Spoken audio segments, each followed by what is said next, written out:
I shall pass through this world but once. Any good, therefore, that I can do, or any kindness that I can show to any human being, let me do it now.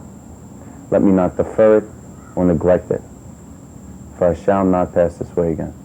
When we were very young, I could always remember my father's favorite saying. He always used to tell us, live every day as if it was your last, to put the most into every day of your life. And I think out of all of us, that Ricky really lived by that credo. He had this tremendous energy for life.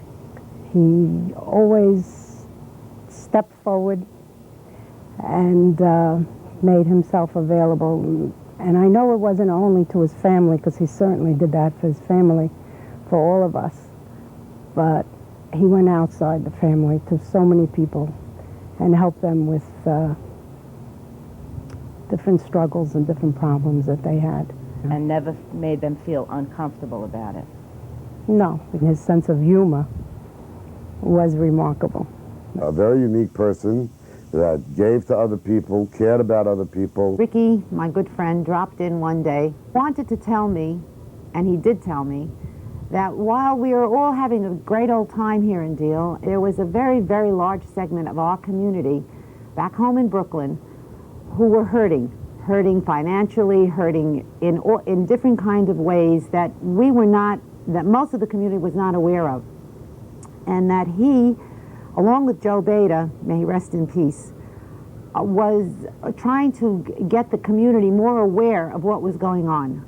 I think he would have done marvelous things for the community and for the people in need. When I met Ricky Haddad, my whole life changed. He was such a gentleman, such a personality guy, nice. He made everybody feel so important. He was great. He was one of the most unique individuals I've ever met. He had the capabilities of making me laugh and cry within the same 3 minutes. We're here for not what we lost, but we're here for what we gained. I used to call Ricky the little rabbi because he had so many things and so many people he tried to help. People of all ages. When I say the young used to look up to him, and the elderly people in the community used to admire him and talk to him and look up to him. His father was a prince, and Ricky was a prince. There was a great deal of royalty within him. Ricky, to me, was a brother. He was never a brother-in-law. He had quality that made everybody feel that they were the most important. He taught me how to be free, how to live your own life, and his zest for life never quit. Ricky meant to me so much. He was my big brother. He was, clear and right to the point, no nonsense advice. That was just his way, was very special. And then he opened his arms for me and took me in and taught me things in sports and things in life. I still do today. Ricky will always be remembered forever young. He stays in our mind in his Corvette sunburn in Bradley Beach, or bouncing up my steps with his camel hair coat to tell me he lost 3 pounds on his diet that week. His children have all the traits. Each one of them individually are such a pride to us. And we're all together. He's right here by our side every minute.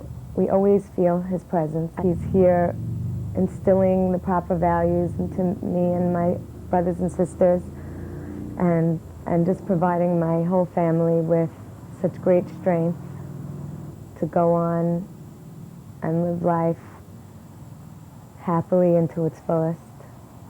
Of the many things that Ricky taught me, probably the greatest thing that I carry with me today is he taught me how to think. And I always thought of things in terms of black and white. He showed me colors I couldn't even see. It wasn't just the grays in between.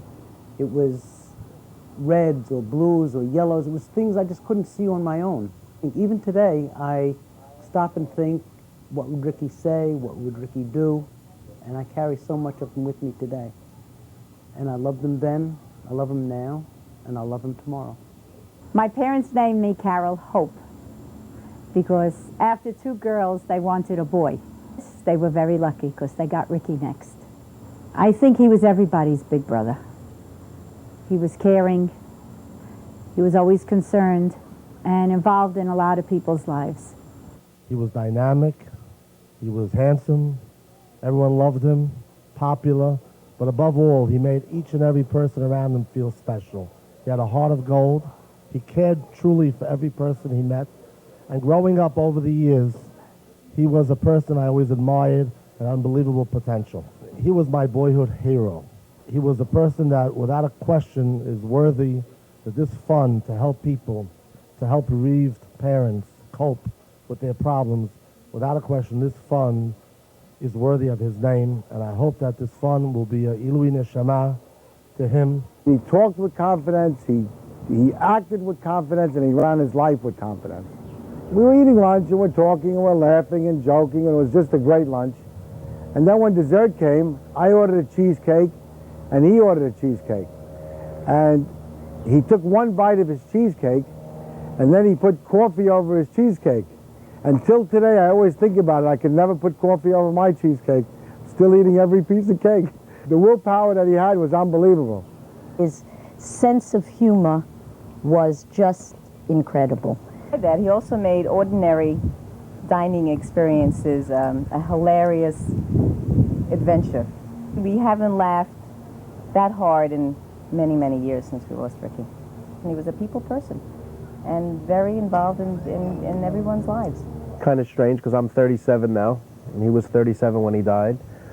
And if you think about all the things you think you've accomplished, there's so much more to do. He was it. He was the coolest guy around. He was the sharpest guy around. He was the best.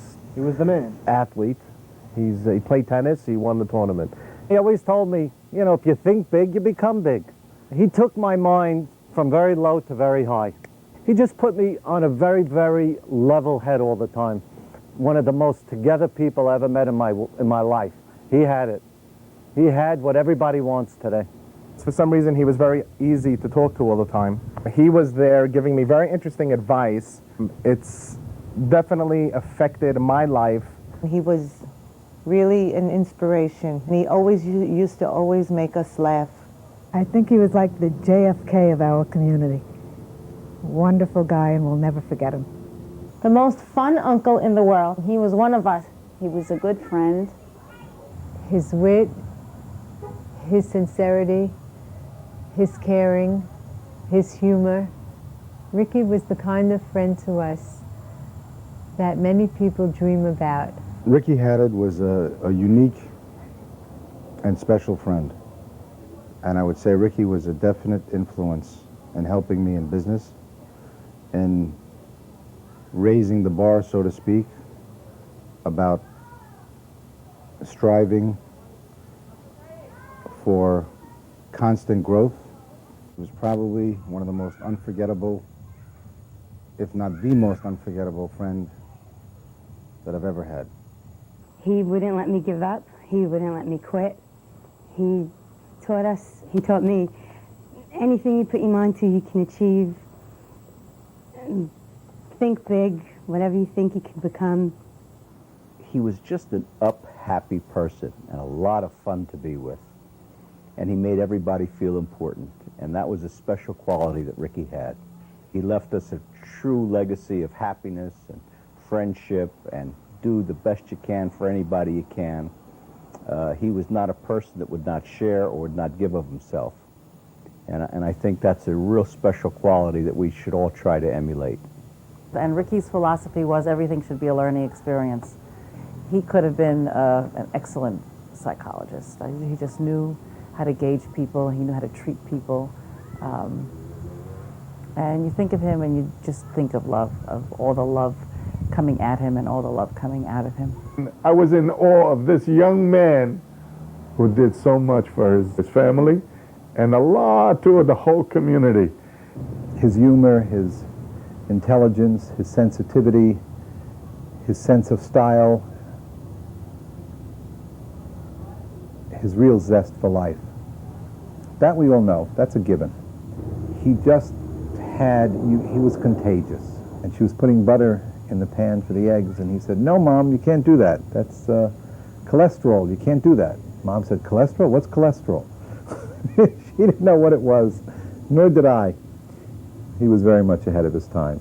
Always wanting to be involved, whether it was to help someone or just to help himself and his family. He was the funniest guy I ever knew. He could even take the most serious situations and make them funny. Actually, he was the best in anything that he ever tried to do. He made me mature. Ricky Haddad, he was my best friend.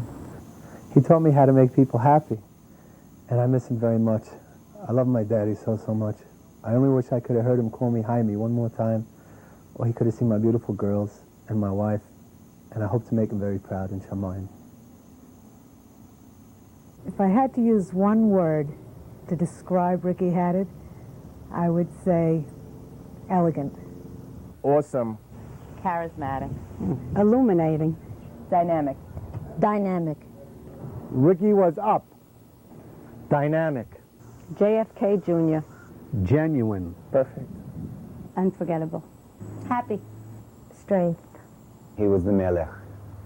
Big brother. Unbelievable. Courageous. Sweet. Special. Bright and shining. Great. Fun. Special friend. Caring. The visionary. Unforgettable. The greatest. Dad. Magnanimous. But it sounded like it was too much, too overwhelming, so I looked it up, and what it was nobility of feelings and generosity of mind. And that, to me, was Richard Haddad. What I learned the most from Ricky was to be open-minded and to be courageous. And I always think of how much courage he had in dying, and I think that helped me to go forward afterwards. And without all my family and the support of my amazing friends, I would not be sitting here today creating this project along with the family. And support is the key word. What I really want to say is thank you. I just want to thank everybody. I have no personal memory or, experience, but all the ones that you told me, they're perfect. They're perfect. Thank you. I love all you guys. And I love my dad.